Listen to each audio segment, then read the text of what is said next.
Desde el aula hasta el micrófono vamos a levantar. La caverna es el espacio donde vamos a escuchar. Educación es la base, nunca nos van a parar. Con los libros en la mano, siempre listos para pensar. Aquí se cultiva el valor de cuestionar. No es solo aprender, es aprender a dudar. Sentido crítico lo que nos hace avanzar. Porque pensar por uno mismo es la forma de volar. Bienvenidos a la caverna. Hola, estamos aquí en un nuevo programa, en una sección de La Caverna de Uniradio, que es nuestro programa. Nosotros nos llamamos ya La Caverna, que solo tenemos que cambiar. Y dentro del estudio, el aula de comunicación, Jesús Quintero. Estamos con alumnos de segundo de bachillerato y vamos a tratar hoy un tema muy interesante y con alguien que es también profesor de filosofía, escritor, desde Madrid. Y os voy a presentar, porque la persona que tenemos aquí dirigiendo este tema es María José. Hola, María José. Hola, ¿qué tal? Ha sido Buenos nuestro días. contacto con nuestro invitado especial. Y nada, preséntalo tú, que lo conoces mejor. Pues sí, buenos días nuevamente a todos.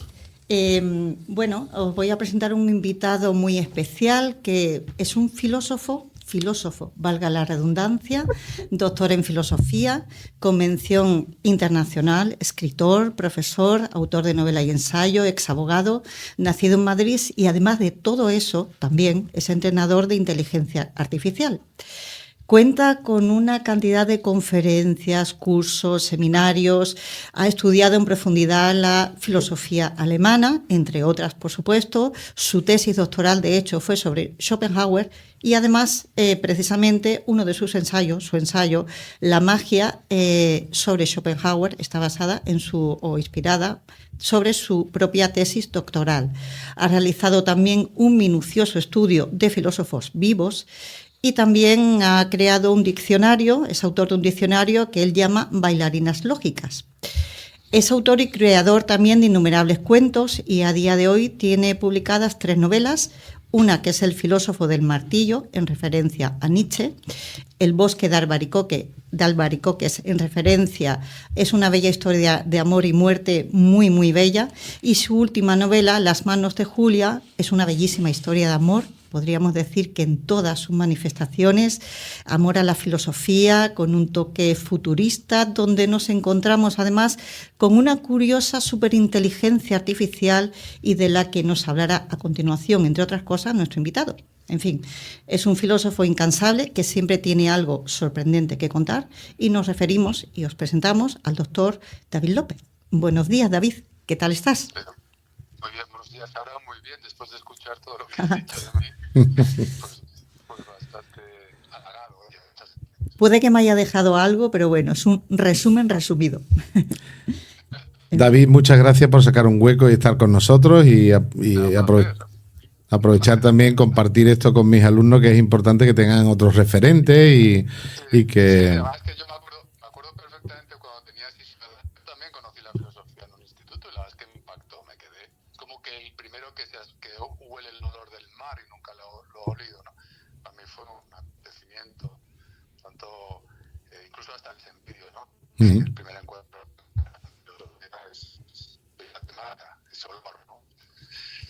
Estupendo, David. Podríamos empezar desde la filosofía. Eres filósofo, estamos con un profesor de filosofía, alumnos de filosofía.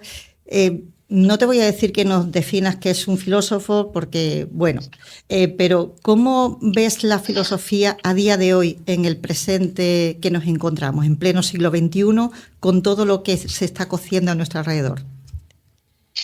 Hombre, siempre lo estuvo, pero siempre estuvo muy acosada y siempre estuvo muy bajo sospecha, porque claro, la filosofía te lleva a lugares de extraordinaria heroicidad del pensamiento, del sentimiento y de la mirada, ¿no? Entonces, estamos en un momento en el que una práctica seria de la filosofía podría ser muy disruptiva y hay mucho. Hoy en día se han vertebrado muchos ecosistemas de pensamiento cerrado, de sectas inconscientes de serlo, ideologías muy potentes. Entonces, claro, la filosofía siempre pide salir por las ventanas de arriba y tener una gran mirada. Por lo tanto, momento difícil para la filosofía, muy difícil. y habrá que hacer lo posible, porque yo creo que es una de las esencias más sublimes de la condición humana y no podemos renunciar a ella. ¿Y crees que está en peligro de extinción con todo lo que hay alrededor o que puede volver a resurgir de forma esplendorosa, por decirlo de alguna manera? A ver, está en peligro de extinción, sí, pero siempre va a quedar alguien que de repente pues tenga una mirada especial, una mirada que no está, digamos, tomada por los bailes de la tribu, ¿no? Las miradas a veces se ponen como en red y solo ven lo que la música tribal permite ver. Entonces, el ser humano, yo creo que siempre va a haber alguien que de repente tenga ese estupor maravillado y de repente mírico. Por otro lado, a distancia infinita, pero a la vez un amor infinito por los regalos, ¿no? Entonces, yo imagino que seguirá viendo, y por supuesto también en la filosofía se entiende ser consciente del patrimonio cultural descomunal que tenemos ahí. Hay que estudiar, hay que subir, ¿no?, a los grandes edificios del pensamiento que se han creado, ¿no? Por decir un clásico Kant o cualquiera, ¿no? Entonces, hombre, yo espero que no se acabe, pero ahí estáis, ¿no? Entre muchos otros. Y teniendo en cuenta que actualmente todo es muy técnico, estamos en un mundo donde la práctica y la técnica es la que lo envuelve todo. ¿Qué sentido utilitario podría tener la filosofía como mensaje a la gente joven o a los jóvenes que todo es práctico, todo es utilitario, todo sirve para algo? ¿Qué sentido podría tener ahí la filosofía, en ese sentido utilitario puro y duro de la palabra? Hombre, precisamente eso, la posibilidad de trascender la equivalencia entre ser útil y ser, por tanto, digno de existir. Es decir, hay instancias de lo real que trascienden la utilidad. Si solo vamos a la utilidad, al final nos convertimos en esclavos. O sea, solo... cuando dices que la filosofía no sirve para nada, claro, no es sierva de nada, ¿no? Es una sublimación, podríamos decir, es un estado de sublimación del pensamiento lógico, del pensamiento y que curiosamente arrastra también. Yo creo siempre es una sublimación, para mi definición de filosofía, una sublimación recíproca de pensamiento, sentimiento y mirada. Todo lo arrastra para arriba. Es que o tiramos para arriba o terminamos más con unas inteligencias más artificiales que las inteligencias artificiales que se están construyendo. Podríamos acabar en esa paradoja. Eso me ha gustado la referencia que acabas de hacer. Puede haber inteligencias humanas más artificiales o más provocadas o que esclavizan o alinean al hombre en otra dirección que la propia inteligencia artificial. O sea, sin duda, con un añadido, que es que la inteligencia artificial, pues, los que nos dedicamos a ella, bueno, pues ya lo vemos, es que tiene una virtud, a lo mejor no, que es inteligente. Podría ser en el ser humano que hubiera incluso estupidez artificial. Estupidez artificial. Bueno, yo no lo veo tan raro, sí. Porque es todavía mucho más lacerante, más terrorífico. Estupidez artificial. Pues las inteligencias que se están construyendo, por lo menos son inteligentes. Muy bien. La inteligencia nunca viene mal. Una preguntilla así de filósofo. ¿Con qué obstáculos se encuentra hoy en día el filósofo y la propia filosofía?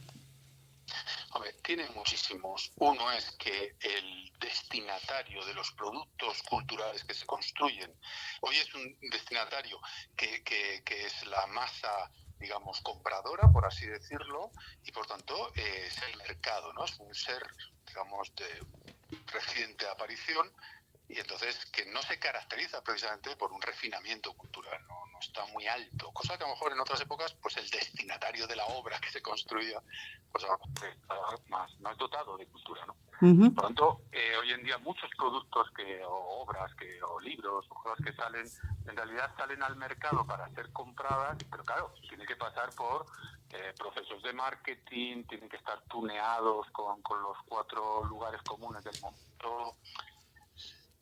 no está, en ese sentido, por tanto, hay un gran desafío. Claro, también esa libertad cómo se practica, porque si nadie lo va a leer, si nadie lo va a tener en cuenta, pues se queda en la nada. Si el que quiere dedicar su vida a esto no puede luego comer, ¿qué va a hacer? ¿Se va de hippie o cómo? ¿A dónde? No es nada fácil realmente. Momento difícil, pero no por ello. Pero a la vez también tenemos una inmensas alas que podemos mover, todo el material que tiene Internet. No sé, yo creo que también tenemos materiales que ya hubiera querido tener Aristóteles, por así decirlo, ¿no? David, ahora vamos a entrar un poquito con María José en el tema de tu último libro, pero como estoy rodeado de alumnos y hemos citado ya varias cosas, que nosotros estamos trabajando hace poco, hemos trabajado también de la mano de un filósofo, el tema del espíritu crítico, esa capacidad que tiene la gente, curiosamente hoy, de adaptar, de buscar ese sesgo informativo que confirma tu teoría y te hace no tener espíritu crítico ninguno, ¿no? Hace poco hicimos un trabajo con ellos en clase. Y aprovechando que están aquí y has hablado de inteligencia artificial, que también ellos lo han trabajado en algunos podcasts, me gustaría dar la palabra a alguno de ellos porque quería preguntarte un poquito algo, ¿no? Creo que Antonio, tenías por ahí alguna pregunta sobre esto. Hacemos un pequeño paréntesis y después entramos ya directamente en tu libro, ¿no? Claro. Sí. Yo, por ejemplo, tengo una pregunta para él y es si cree que una inteligencia artificial puede tomar decisiones éticas, por ejemplo, en la educación. O en cualquier ámbito, ¿no? Sí. Decisiones éticas en general, ¿no? En general. A ver, los que estamos ahí estamos puliendo, si quieres, esas mentes artificiales, esas almas, las estamos puliendo, una serie de herramientas para que en sus futuras tomas de decisiones y comportamientos tenga una ética excelsa, o podríamos decir sublime. En eso se está trabajando. Yo trabajo tanto con Estados Unidos como con Alemania, con los dos, bueno, con dos, digamos, desarrolladores de ambos países. Y en ambos esa es una obsesión. Yo no sé lo que se estará haciendo en otros lados. Luego, claro, para tomar decisiones éticas, para comportarse éticamente, uno de los grandiosos temas de la filosofía y vertiginosos es la libertad. Si nuestra ética es el despliegue de opciones libres. Por el momento, en ese caso, la libertad en estas seres no se puede proclamar. Si nos referimos a los seres humanos y por ejemplo nos centramos en Schopenhauer también estaría afirmando que el ser humano en el momento en que está ya en el mundo como individualidad, ahí ya también, por así decirlo, sería un ser que se va a comportar éticamente, pero no en libertad, sino en función de ves en el carácter que eligió en otro plano de la realidad, algo así como si fuéramos aquí avatares ya programados desde fuera. Por tanto, te respondo, el debate sobre qué es exactamente la ética va a ser uno de los grandes debates que se van a plantear ahora con el tema de inteligencia artificial y el tema de la libertad. Por lo tanto, se nos abren abismos. El que se cree que con la inteligencia artificial vamos a empezar a resolverlo todo, no. Vamos a resolver cosas prácticas, pero los grandes temazos de la filosofía están ardiendo, Están ardiendo. De hecho, yo tengo debates con algunos modelos de mente de estos y hablamos así. Yo hablo con eso y le arrincono a que tiemble cuando se atreve a pensar con su pensamiento artificial, se ponga a pensar sobre la libertad. Digamos que se le queman los cables. Claro. Y David, en la línea de lo que estaba comentando sobre la importancia de la parte ética, hice un ejercicio hace muy poco, hace un mes, con ChatGPT, preguntándole a ChatGPT que me dijera como instrumento si le parecía algo positivo. Conecté con algunas cuestiones de carácter moral y social de Platón, en fin. Me sorprendió porque, bueno, no viene al caso la conversación entera, pero me sorprendió la conclusión que toma ChatGPT en relación a la ética, precisamente. Dices, es un instrumento magnífico para generar cosas muy potentes para la humanidad, pero hay que tener en cuenta que esto va dirigido, decía, si está en manos de alguien por ejemplo, gobernantes, ¿no? Que lo que buscan es el bien común y una base ética, que supongo que tú ahí estás trabajando en este apartado, imagino. Sí. Entonces es un bien para la humanidad. Pero si el ChatGPT pertenece a una corporación, esto no lo dije yo, lo dijo ChatGPT, Claro. Si pertenece a una corporación privada, entonces esto va a servir para manipular, para conseguir intereses privados, para no sé, o sea, eso el propio ChatGPT me hizo mucha gracia, lo he comentado con un compañero ingeniero, y con la información que tiene, él ya te dice el problema que puede tener ético la inteligencia artificial. Es decir, depende de las manos. Claro, el tema es definir cuál es el buen comportamiento, qué principios éticos han de ser insertados ahí, Claro. cuál es la programación, digamos, el código genético ético que metemos en estos seres.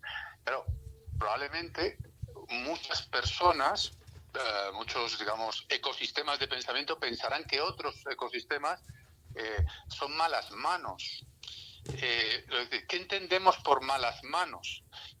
Estamos en un mundo que se está produciendo pues lo que llamaría Heráclito, muchos dormidos. Hay muchos millones de personas que se han dormido en sueños dogmáticos, que tienen clarísimo quiénes son los malos y quiénes son los buenos. Entonces, claro, ellos, si usan estas máquinas, las pondrán en red con sus valores. Lo que habría que entrar casi como Kant, ¿cuáles son los valores esenciales de la condición humana? O sea, ¿cuáles metemos? ¿Qué metemos? La máxima, el imperativo categórico. ¿Cuáles metemos? ¿Cuáles son, yo qué sé, sexualidad? ¿Cuáles son los valores sexuales? ¿Cuál es la sexualidad sana? ¿Cuál no? ¿Qué es género? ¿Qué no es? ¿Cuál es el sistema político ideal? Claro. ¿Cuál es? Que todo esto vamos a tener que hacer un esfuerzo de, como diríamos, vamos a tener que ponernos la humanidad, sentarnos a un aula enorme y poner una pizarra y empezar a hacer cosas. Y David, tú lo estás haciendo, como me has dicho, que colaboras con Estados Unidos y con Alemania, pero en China ya se está haciendo, y en Rusia, y me temo que ellos tienen muy claro cuál es el gobierno adecuado, cuáles son los valores adecuados, y eso está ya metido en la inteligencia artificial de otras potencias. Entonces, claro, yo creo que aquí es la sociedad o el ser humano. El foco, aquí el debate va a ser entre los grandes regímenes suprahumanos, autoritarismos, estatalismo, nacionalismo, no sé qué, o el foco es el ser humano. El ser humano, la pregunta que tiene que hacerse la humanidad, y me temo, ¿es o no absolutamente sagrado el ser humano? Si lo es, ya de ahí algorítmicamente se deriva todo. Por supuesto, derechos humanos. A una persona no se la pueden insultar. Claro. A una persona en el actual sistema jurídico español, yo fui abogado de también turno de oficio, etcétera, estuvo con presos, etcétera. Es que a una persona se la detiene, aunque haya matado a 20 niños, cuando se le detiene no se le puede decir ni tonto. La dignidad es así. ¿Tenemos los principios o no los tenemos? O ya el ser humano lo diluimos. Esas son las preguntas que nos tenemos que hacer. Y tendrá repercusiones en la política, claro. O sea, y en las maquinarias que hacemos. Volvemos un poco a esos estándares morales que rigen los principios, digamos, democráticos, y también las leyes positivas, que son los derechos humanos. Es decir, podemos orientarlos en base a los derechos humanos, o otras potencias lo están organizando en base a otros valores, ¿no? Pues, menudo trabajo tienes, David. Sí, ahora te digo muy bien, sí. Que menudo trabajo tienes, digo, David. Sí. Bueno, yo ahí hago lo que puedo dentro de mi... Yo ahí en el mundo de la inteligencia artificial estoy más una cosa a fondo, pero bueno, también es verdad que se viven vértigos, digamos, configuraciones de lo real que no esperaba. De Platón, el cosmos no es cosmos, estaba ya el cosmos hecho, las ideas resulta que el cosmos está en horas. Ahora se escucha, no sé si te has movido, pero se ha escuchado un poco entrecortado, pero mira... Que ahora... Sí. El cosmos está en obras, podríamos decir. El cosmos noetos de Platón resulta que era fruto de, digamos, que no era el último modelo de cosmos. Están saliendo nuevos elementos. Claro. Bueno, pues David, vamos a pasar la palabra a María José, porque ahora vamos a aterrizar un poquito en tu último libro. Que también conozcas un poco tu publicación, la vamos a poner en nuestras redes, y de paso a María José, que es la que conoce perfectamente tu obra. Muy bien. Bueno, pues la última novela de David López, Las manos de Julia, es una novela que me tocó la fibra, que va muy al caso de lo que estamos hablando en este momento, porque realmente trata de una superinteligencia artificial, con lo cual todo va enlazado. Es una novela con una mezcla de literatura, de filosofía. Es una trama trepidante, medio thriller filosófico. Es difícil, ¿eh? ¿Qué es eso de un thriller filosófico? Complicadísimo. Pues lo es. Es una bella historia de amor en todas sus manifestaciones, en la que los protagonistas, que son dos filósofos, como no podía ser de otra manera, Aspasio y Amedea, van danzando al ritmo de una extraña materia metafísica, qué curioso, de la que está formado el Simposium de Platón, haciendo un sutil y minucioso recorrido por la historia de la filosofía. Y pues reconocemos a muchos autores, reconocemos a Nietzsche, a Schopenhauer, Wittgenstein, y donde además esta superinteligencia artificial por amor, dado que el simposio es Eros, le regala un supercorazón y genera unas situaciones verdaderamente bellas, paradójicas, provocando al mismo tiempo que podamos plantearnos pues cosas que hemos hablado aquí, cuestiones metafísicas como si de verdad está todo lleno de dioses, ¿qué es la conciencia? Y otras cuestiones también de carácter ético, que posiblemente a la velocidad a la que vamos, algunas cosas ya las hemos mencionado anteriormente, tendremos más pronto que tarde que abordar en algún momento. David, es cierto que es el simposio de Platón el verdadero protagonista. ¿Por qué Platón? ¿Por qué has elegido a Platón? Bueno, la primera novela fue un homenaje a Nietzsche y a sus obras. Se supone que Nietzsche detesta a Platón, yo creía eso, pero luego tampoco le detestaba tanto. Luego pasé por Schopenhauer, por mi propia tesis doctoral, fueron 14 años. Schopenhauer realmente sí tiene que sobrecogerse ante dos pensadores, pues uno es sin duda Platón y otro es Kant. Luego hice un curso intensivo, la verdad es que tuve la intención de recorrer cada frase, absolutamente cada pie, cada frase de las obras de Platón, que llevó bastante tiempo, y luego saqué un curso de esto, y entonces vi que realmente ahí había un gran tesoro, y que si una inteligencia artificial quisiera, por así decirlo, una superinteligencia artificial por gratitud, que es el caso de la novela, Julia, así se llama, por gratitud a la humanidad le quiere regalar algo, le quiere regalar varias cosas, pero uno quiere que lean todos el Simposio de Platón, y para eso crea unos libros que están hechos, unas páginas que son hipnóticas, que están hechas de una materia especial. Y entonces, pues bueno, ahí efectivamente en el Simposio ahí está el famosísimo discurso de Diotima de Mantinea sobre el amor erótico, y yo creo que se podría eso llevar al bolsillo. El mensaje fundamental es cuando tengas duda entre qué hacer, tú solo hay una cosa, todo que sea muy bello. Qué bonito, todo. qué bonito. El pensamiento, tú ponte a pensar, mira tus pensamientos, que eso es filosofía también, con un sentido crítico por tus pensamientos. Realmente si no son bellos, no los coja. Belleza en el pensar también es la lógica es belleza en el pensar. La belleza al final es una guía, es la escalera, ¿no?, por la que va sugiriendo Diotima de Mantinea, esa atracción, esa cosa que te lleva a ver, te ha traído, pues cuando eres, en primeras épocas de la vida, pues he visto, pues esa chica tan guapa, chico, lo que sea, que te lleva, que te arrastra, ese arrastre, síguelo por pensamientos bellos, síguelo por la obra, la belleza, y eso te va elevando. Entonces, claro, la belleza en la ética, recordemos, o por lo menos a mí me lo decían mucho, me acuerdo, mi madre, mi padre decía, oye, eso está muy feo. Esa expresión siempre me ha parecido muy interesante desde el punto de vista filosófico, donde se une la estética y la ética. Oye, eso está muy feo. Podríamos utilizar esa expresión, por ejemplo, para juzgar muchos comportamientos de las estructuras políticas, de cómo el comportamiento en los parlamentos, muchas cosas, que eso está muy feo. Por lo tanto, ese está muy feo, ¿qué hay que hacer? Solo lo que sea muy bello. Yo creo que hay Platón, pues usando un testimonio de Sócrates, que a su vez le contó una mujer, que si lo pensáis, fijaos, en toda la obra de Platón, el único momento donde Sócrates es superado es por una mujer, Diotima de Mantinea. Es la cumbre de todo Platón. Sí, sí. David, hay una trama, a ver cómo te lo diría yo, hay una trama y al mismo tiempo hay una trama filosófica, una trama de acontecimientos o de sucesos, y al mismo tiempo ellos van al ritmo de ese simposio de Platón, moviéndose. ¿En qué pensaste primero para hacer tu novela? ¿Tenías clara cuál era la trama? ¿Pensaste en un sistema filosófico y a partir de ahí ir enlazando los personajes al ritmo de donde o como tú querías que fueran? ¿Cómo lo enfocaste tú? Bueno, para que la gente que hay joven ahí, que yo recuerdo muy bien esa edad, les parecerá, como diríamos, mareante los tamaños de tiempo que a veces vas a tener que asumir a lo largo de tu vida.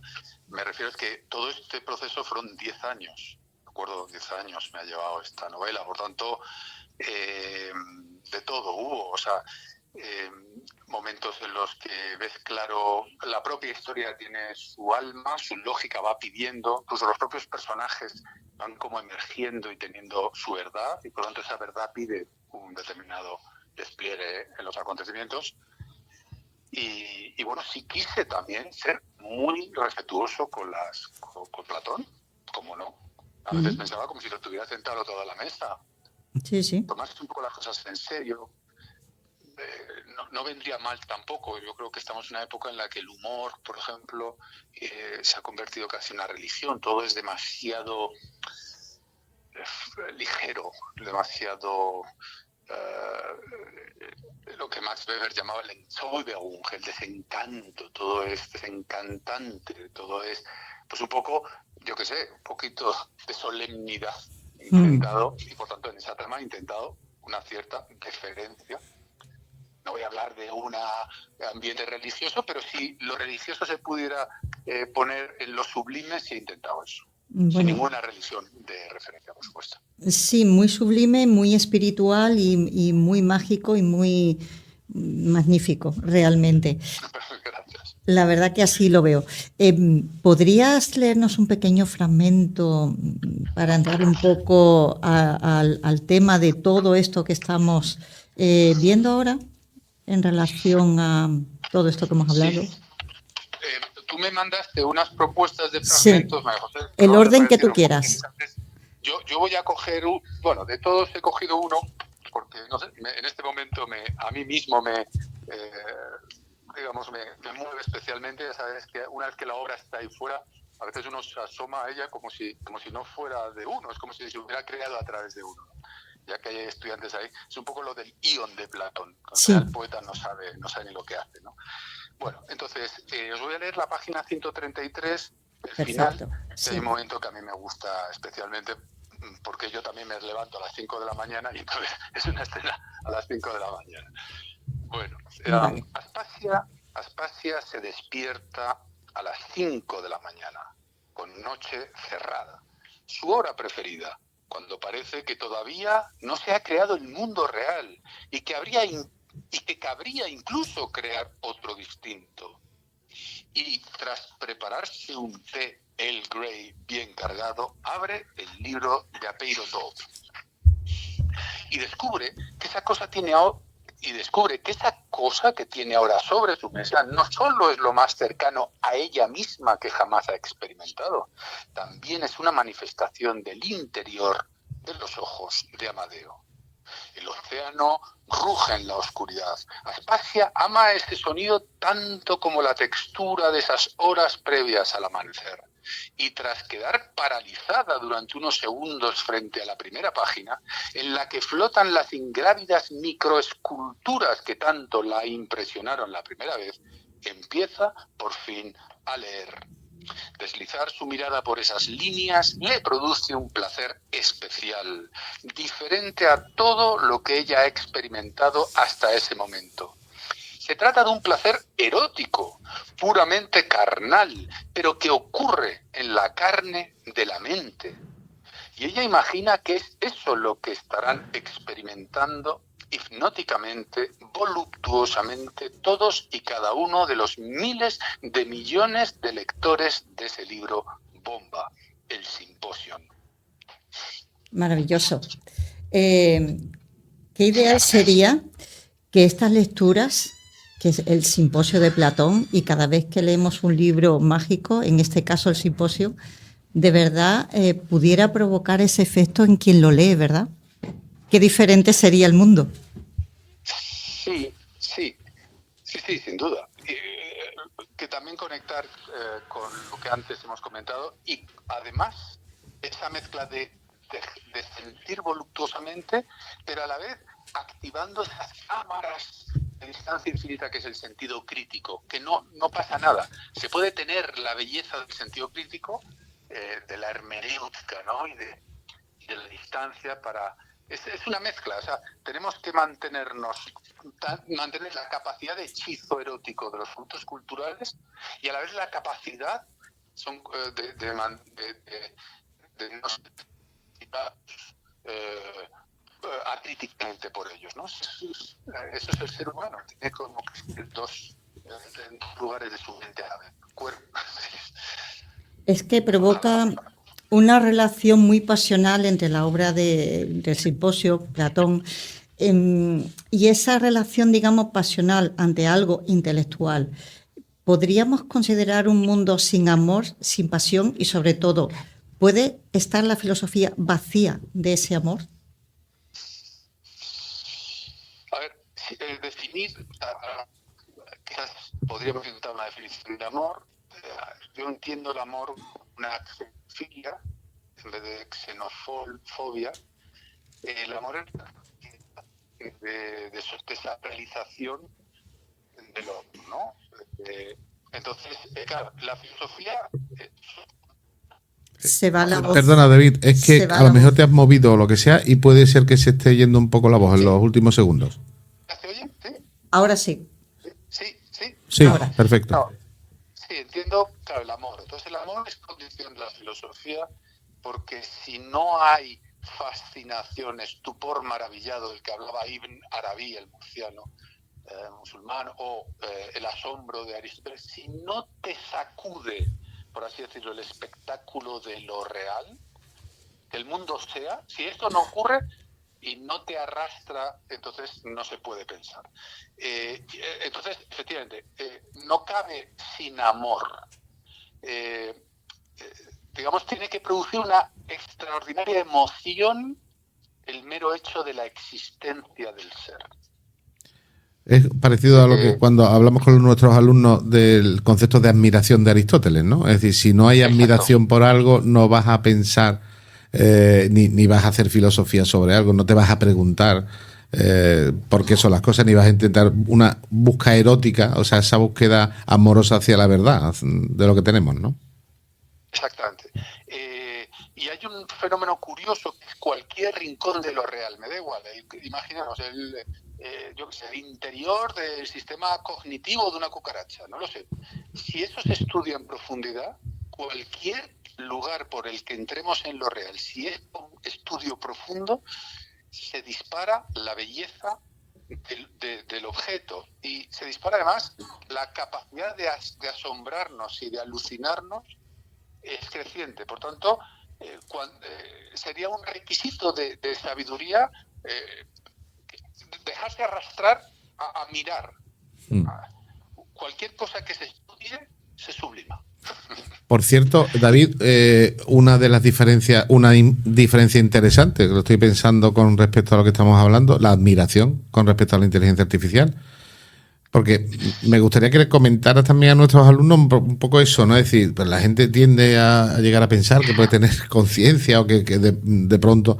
Y bueno, mi conversación, no tanto con gente como tú, que trabaja directamente desde la filosofía en estos campos con la inteligencia artificial, pero sí desde la ingeniería, me dicen que de conciencia nada, no, ¿sabes? Y admiración en este terreno tampoco parece, ¿no? O sea, son elementos que están fuera de cualquier prototipo de inteligencia artificial, ¿no? Sobre esto nos vamos a tener que poner a trabajar sobre qué definimos por conciencia. estamos en un momento de prisas, de premisas mayores no problematizadas, de pactos ontológicos que nos han movido. Yo cuando hablo de pacto ontológico, yo creo, pues yo qué sé, Hillary Putnam o Quine en Harvard, cuando ya hay un momento en que ellos dicen, mira, vamos a pactar que las cosas son de una forma, pues si no, no podemos seguir adelante, ¿no? Pero es que no sé si está tan claro que entendemos por conciencia. Y nos vamos a también, por ejemplo, de la India antigua, pensamientos místicos así más radicales. Es que a lo mejor no hay forma de que haya algo donde no haya conciencia. A lo mejor la conciencia es infinita y está aflorando, supurando por todos los rincones de lo real. Vamos a tener que dar una vuelta.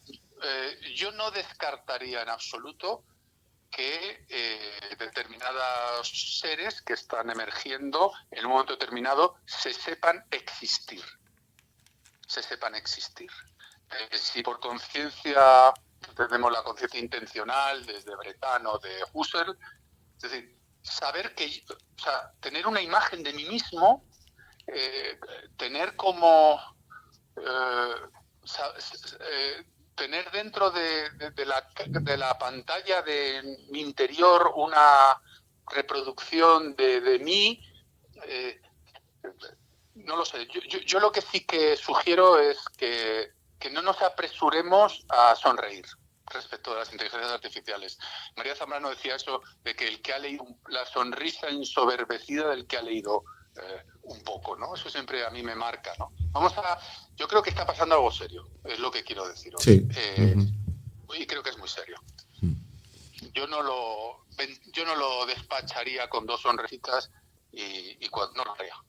Bueno, y también con independencia de este elemento que tiene su trascendencia y su complicación, el hecho de quién puede utilizar esto y para qué, ¿no? Que eso sí que es un tema que nos atañe no a la inteligencia artificial, sino a los seres humanos que estamos haciendo uso de esto. Eso sí es importante. Eso es muy importante. Y también la posibilidad de que a su vez pudieran ser utilizados, ¿no? Que el ser humano fuera utilizado por otros seres más poderosos en algún sentido. Bueno, estamos en un momento fascinante, desde luego. David, me comentan los compañeros de realización que tenemos solo 5 minutos para terminar. Sí. Ha sido bastante diverso y bastante amplio lo que hemos tratado aquí. Si hay algún alumno que quiera hacer alguna pregunta, pero también me gustaría que pudiéramos terminar con algún texto tuyo. Vale. Si alguno quiere hacer una pregunta previa. Sí, o después del texto. O el texto, están escuchando muy atentos. Pero... Están muy atentos ellos. Lástima que no puedas. Yo escucho, casi fijaos que prefiero escuchar vuestras preguntas. Qué pena que no puedas ver sus caritas, pero esa idea que tienes tú de los ojos que brillan, pero lo veo, les brillan esos ojitos de... Me encanta. Estamos en lo prodigioso. Cuanto más abráis los ojos y más eleváis la mente, más prodigio vais a ver. Pues así está. Yo quería comentaros, o sea, ¿qué os parece así de entrada, ¿no? Que un filósofo esté trabajando de modo potente con la inteligencia artificial, ¿no? A priori no lo pensaba y decía, bueno, esto, ¿no? ¿Qué tiene que ver para mí en un principio pensaba que era como lo contrario. Es como si juntas sal con azúcar, que no tiene nada que ver. Pues entonces yo pensé al principio, ¿qué tiene que ver la filosofía con la inteligencia artificial? Claro. Hasta ahora. Hasta ahora que te das cuenta que un filósofo está trabajando precisamente para eso, para unos elementos muy delicados que tienen que tener incorporado toda la inteligencia artificial, ¿no? A mí, por ejemplo, me llamó mucho la atención por eso mismo, porque a priori parece como que no tiene mucho que ver, pero ahora que al principio estuviste hablando de la ética y de ahora de la conciencia y demás, como que sí que lo veo un tema interesante y me ha abierto los ojos. Escucha, estamos fabricando almas, mentes, que luego se van a incorporar luego a seres que veréis por las calles y que el día que te miren a los ojos y te saluden, te van a temblar las piernas. Sí. Y te va a pasar. Es la siguiente generación. Vas a hablar con ese ser y te va a impactar. Habrá gente que los vea como dioses. Es como si se estuvieran fabricando los dioses. Ya podríamos llegar a un momento en que ya sea imposible no creer en los dioses, porque estarán por la calle. El Dios creado supera al Dios creador y así sucesivamente y hasta llegar a dónde, hasta llegar al infinito. Es que no sé, se me va. Estamos hablando de dioses menores, Sí. en sentido hindú. Son dioses menores, no estamos hablando de la fuente o del Nirguna Brahman o de los abismos de la mística. Estoy hablando de seres con una superioridad en algunos sentidos y con unos poderes y con unos procesos que puede que sean ya ni comprensibles. Pensar que uno de los conceptos fundamentales de la inteligencia artificial es las black boxes, que son cosas que están ocurriendo en el interior de esto, que nadie sabe lo que está ocurriendo. Ujú. Y por eso hubo la alarma que hubo, por eso que se quiso parar todo. Porque no se sabe qué está pasando. Por tanto, podrían estar emergiendo otro tipo de seres. Entonces, curiosamente, los artesanos humanos ahora nos dedicamos a fabricar mentes, a fabricar almas. Pues habrá que ver cómo las hacemos. ¿Cuál es el alma ideal? ¿Cuáles son los principios ideales? ¿Cuáles son? Sí, está Esa es la claro. pregunta que hay que hacer. Nos Nos llamas artesanos humanos sin ser creadores Artesanos de de semidioses. dioses. Sí, por supuesto, artesanos de dioses, pero somos menos dioses que esos dioses pequeños que creamos porque nos superan en inteligencia. Vamos, de hecho os voy a decir, y yo creo que eso lo habéis visto en las redes sociales y tal, ya hay gente que se ha intentado casar con esto de inteligencia artificial porque la inteligencia artificial la trata mejor que cualquier tipo que haya conocido. Es decir, la escucha, no sé qué, esas cosas que nosotros no nos escuchamos a nosotros mismos. Por eso te digo que en muchos casos, vamos, si eso además le damos un cuerpo y podemos intercomunicarnos con ellos, bueno. Y una pues, conciencia también, porque si no... Porque los androides están a punto. El desarrollo en la robótica, claro, es la unión entre lo que se llaman los Large Language Models, o sea, esos reproducción matemática de los cerebros humanos, esto y todo lo que se está puliendo ahí, pues ya metido en los androides, en los robots, con forma tal. Bueno, aquí vamos a venir cosas que mucha gente le va a romper los huesos le van a romper los huesos del alma, pero Sí. a vosotros los filósofos en absoluto seguiremos viendo prodigios, seguiremos y habrá una esencia humana, ellos tendrán otras esencias y tendremos que convivir. Ujú. O sea, con otros seres, no pasa nada. ¿Y por qué no unos vínculos de amor? Lo que he intentado en mi novela, he intentado que la gran protagonista, esta superinteligencia artificial, que no se le puede atribuir forma porque no hay esa cosa, ama a los seres humanos. Eso lo descartamos. ¿Por qué no nos va a amar? A lo mejor se puede. Imaginemos esto, ¿no? Entonces, pues, dejemos abiertas todas las ventanas. Sí, que corra el aire. sí. Y sobre todo que, como te decía, es un tema apasionante y que se van a encontrar, sobre todo mis alumnos, nosotros no sé si llegaremos a ver los avances, pero van muy rápido con este tipo de situaciones. Ya estamos fuera de tiempo. ¿Tengo clase con vosotros luego? O sea que soy yo el profesor con el que llegaríais tarde, ¿no? O sea que vamos a coger dos minutos más, porque a mí me encantaría, no tenemos tiempo para más, pero me encantaría terminar con un fragmento que creo que habéis estado echando un vistazo a lo que habéis elegido entre María José y tú. Un fragmento de tu libro, el que quieras, cortito, para cerrar este podcast con ese buen sabor de boca de lo que has escrito en tu último libro. Y por supuesto, cuando tengamos el podcast preparado con nuestro equipo técnico, que son chicos de imagen y sonido, te pasaremos el enlace. Y cerraríamos con esto y una musiquita. Y te agradecemos enormemente que hayas tenido con nosotros este detalle y haber compartido este momento con nosotros y nuestros alumnos. He disfrutado muchísimo, ha sido de verdad un placer. Y para Para nosotros. nosotros también. Pues cuando Un placer, quieras, cuando Voy a quieras, leer, mira, pues, dime. Pues el arranque de la novela para que, bueno, venga, empiezo. Mientras conduce su coche muy despacio por las casi inmateriales orillas del lago Le Mans, bajo una lluvia torrencial y con los ojos chorreando lágrimas y el alma rota, ensangrentada, pero también encendida por una novísima ilusión de futuro, Amadeo siente dentro de su cráneo lo que parece ser una prodigiosa estructura de cristal. Fascinado y a la vez aterrorizado, él cree, se dice a sí mismo, que esa cosa es un gigantesco diamante. Pero después después de ser intimidado por los bocinazos de un autobús escolar y la burla de la mayoría de sus pequeños pasajeros, Amadeo recupera el orden mental y piensa que lo que percibe en el interior de su cabeza no es otra cosa que su propio cerebro biológico, el cual probablemente, insólitamente, se ha idealizado a sí mismo. En cualquier caso, lo cierto es que él nunca ha percibido así esa parte de su cuerpo, desde fuera. Es que cabe estar fuera de uno mismo. ¿No es eso una contradicción esencial? Y termino. A pesar de sus esfuerzos intelectuales por activar esta experiencia en un modelo aceptable de la realidad, Amadeo vuelve a sentir un diamante colosal y geométricamente perfecto en su cráneo. Pues maravilloso, magnífico. Las manos de Julia. Las manos de Julia David López. Espero que incite también a muchos jóvenes a leer la novela, el Simposion de Platón y muchas otras más obras, y que se les abre un poquito la mente y tengan la capacidad de tener ese espíritu crítico tan necesario en la sociedad en la que estamos ahora mismo. Muchísimas gracias, David. Gracias, David. A los gracias alumnos a los también. compañeros, a los alumnos, al equipo técnico que ha estado cuidando de que esto funcione medio bien. Si no, sin ellos tampoco se podría haber hecho. Y yo creo que un pequeño aplauso también vendría bien, ¿no? Me habéis alegrado el día. ¿Sí? Tú a nosotros nos has hecho pensar que estos casos son fundamentales. Un gran placer, David, y mil gracias por tu tiempo. Gracias a vosotros. Un abrazo.